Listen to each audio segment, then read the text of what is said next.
अंताकिया में शिष्यों को सबसे पहले ख्रिस्तीय नाम मिला। क्रिस्त में प्यारे भाई और बहनों, आज के दोनों पाठों में हम सभी को अपने ख्रिस्तीय जीवन की समीक्षा करने के लिए एक अवसर, एक आह्वान मिल रहा है। आज के पहले पाठ में हमें इस बात के बारे बताया गया कि यहूदियों ने जैसे ही स्टेफन को मार डाला, क्योंकि वो यीशु का शिष्य था, उसके बाद से ख्रिस्तियों के ऊपर धर्म सतावट बढ़ गया। शुरुआत में उन्होंने स्टीफन को मारा, उसके बाद अन्य जो लोग यीशु के शिष्य बने थे उनका अनुसरण करते थे और ये जो नई पद्धति थी ख्रिस्तीय धर्म की उसका पालन करते थे, वैसे लोगों का अत्याचार करना शुरू किए। लोगों को घरों से निकालते थे, उनको मारते थे, उनको जेल में डाल देते थे। उनकी जो प्रॉपर्टी थी, संपत्ति थी, उन्हें वे लोग कॉन्फिस्केट कर देते थे, अपने लिए ले जाते थे और इस तरह उनके ऊपर में भयंकर अत्याचार चल रहा था। और पौलुस, इसके पहले सौल, इस तरह के अत्याचार का एक लीडर था। फल यह हुआ कि कुछ डर से भी और कुछ हताश निराश होकर के भी इस नई पद्धति, नई रीति के जो अनुयायी थे वे लोग इधर उधर बिखर गए। कुछ लोग कुप्रुस चले गए, कुछ लोग फिनिसिया चले गए और कुछ लोग अंताकिया चले गए और वहां जाकर उन्होंने यीशु ख्रिस्त के सुसमाचार का प्रचार किया। परिणाम यह हुआ कि बहुत सारे लोग यीशु के शिष्य बनते गए और पवित्र आत्मा की कृपा द्वारा, ईश्वर की कृपा द्वारा अलग अलग जगहों से यीशु के शिष्य बनने का दौर शुरू हुआ। और इसी के क्रम में लोगों को समझ में नहीं आ रहा था कि ये जो नए तरीके के लोग हैं, यीशु के जो अनुयायी लोग हैं, इनको क्या नाम दिया जाए। और वहां सबसे पहले अंताकिया में इन शिष्यों को, अनुयायियों को ख्रिस्तीय या मसीही नाम दिया गया। एक आइडेंटिटी मिली, एक पहचान मिली उन्हें। हम जरा फर्ज करें, गौर करें, उस समय पुराना व्यवस्थान तो था लेकिन उतनी कॉपियां अवेलेबल भी नहीं थी होंगी, किंतु सुसमाचार लिखा भी नहीं गया। जो लोग यीशु के साथ रहे थे, शिष्य जो उनके साथ उन्होंने जीवन बिताया था, उनको यीशु ख्रिस्त के बारे में जो मालूम था, जो कुछ भी मालूम था, उसका वे प्रचार करते थे। यीशु ख्रिस्त ने जो कहा, यीशु ख्रिस्त के साथ जो हुआ, उनका दुर्भोग, उनकी मृत्यु, उनका पुनरुत्थान, इन सब के बारे में वे यूनानियों को, दूसरे लोगों को सुनाया करते थे। कहने का तात्पर्य यह है कि उस समय सुसमाचार नहीं लिखा गया था। ख्रिस्तियों को अपने जीवन के द्वारा लोगों को ये बताना था कि हम वास्तव में ख्रिस्त के अनुयायी हैं। तो उन्होंने क्या किया, ये गौर करने वाली बात है। उन्होंने अपनी जिंदगी से यह दिखाया कि यीशु का शिष्य होना क्या अर्थ रखता है। प्रेरित चरित्र में हम बार बार पढ़ते हैं कि उस समय उनका जीवन एक था। जिसके पास धन संपत्ति थी वे लोग लाते थे और गरीबों में एक दूसरे में बांटा करते थे। उनका अपना कुछ नहीं था। कोई ये नहीं कहता था कि ये मेरी संपत्ति है, ये मेरा धन है, ये मेरे पैसे हैं, ये मेरे रुपये हैं। जो कुछ भी उनके पास था सब कुछ वे लोग लाते थे और मिल बांट करके खाते थे। तो ये प्रेरित चरित्र हमें बताता। तो अगर हम कहें कि एक ख्रिस्तीय होने का पहला कर्तव्य क्या है, कैसे वो दिखाए कि वो यीशु ख्रिस्त का सच्चा अनुयायी है।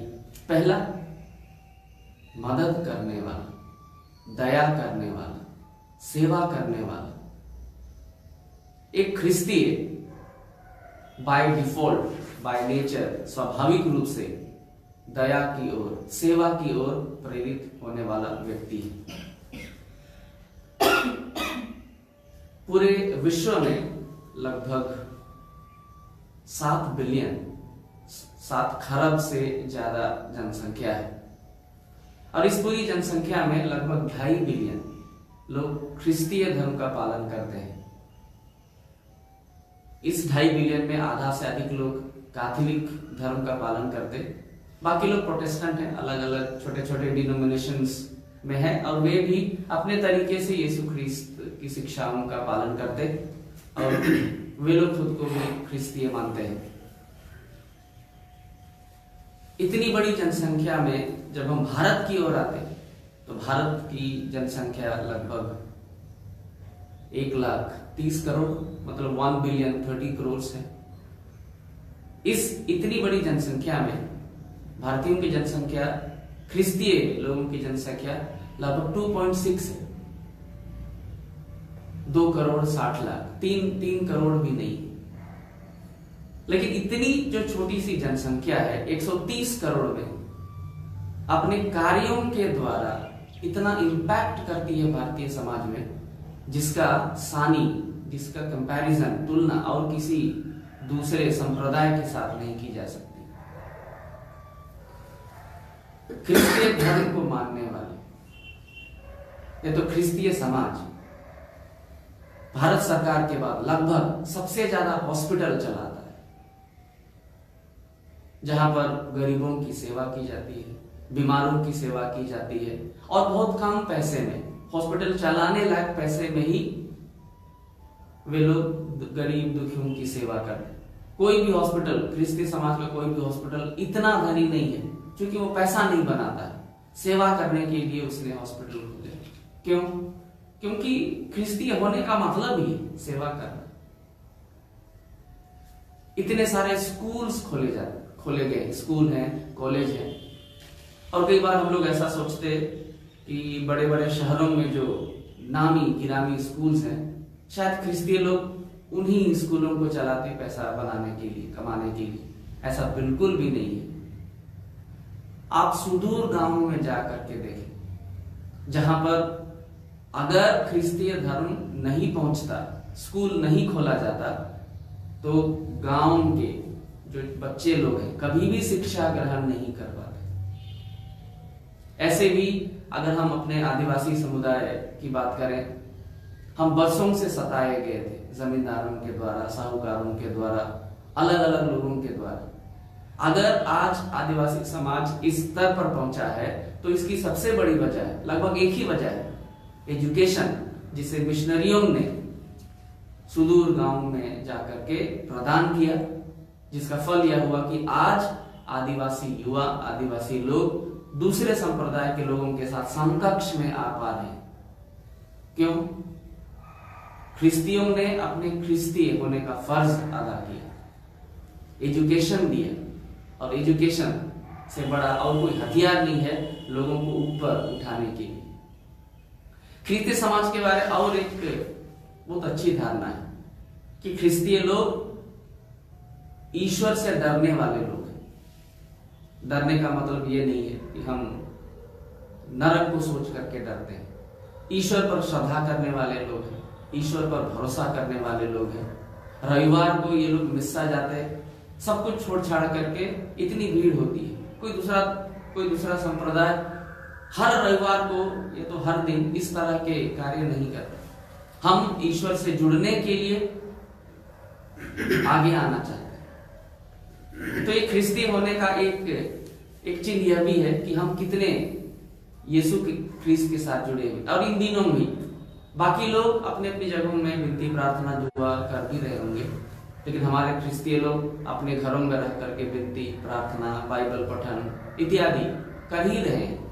मई का महीना है, लोग अपने अपने घरों में रोजरी माला विनती, मरियम की भक्ति कर रहे हैं। तो ख्रिस्ती होने का एक मतलब है कि वे ईश्वर से जुड़े हुए हैं। और जो लोग ख्रिस्ती होने के बावजूद ईश्वर से नहीं जुड़े हैं, वो किस मुंह से खुद को ईश्वरीय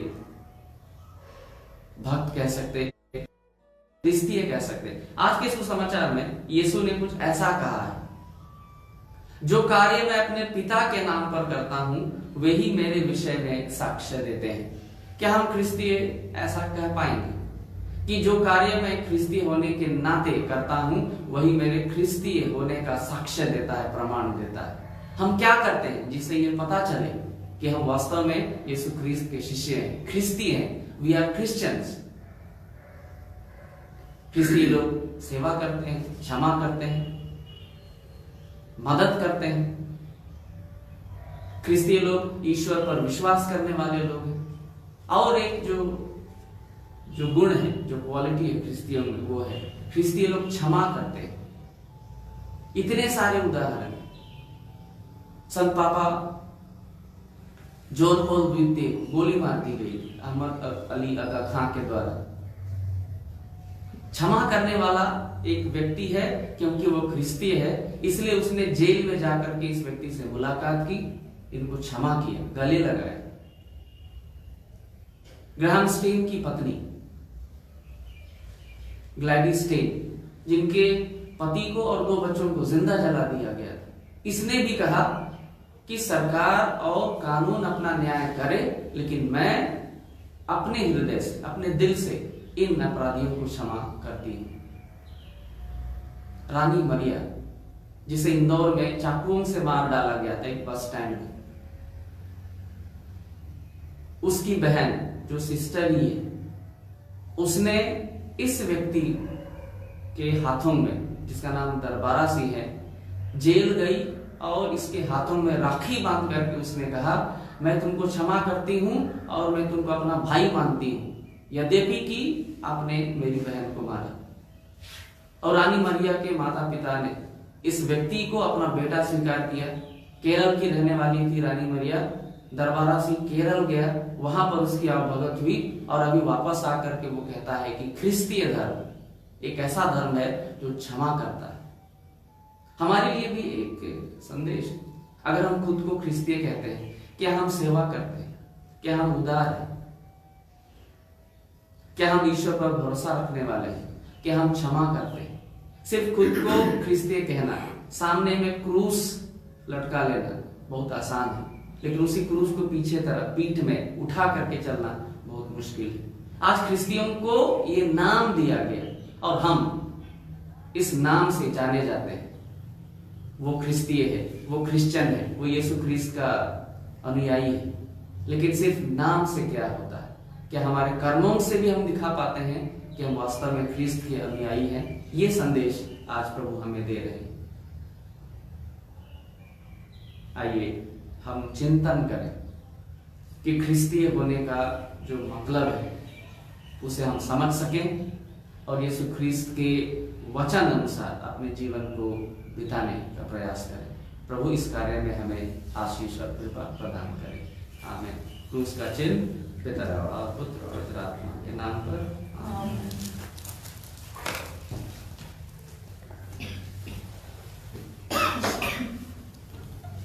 Page 156, hymn G19.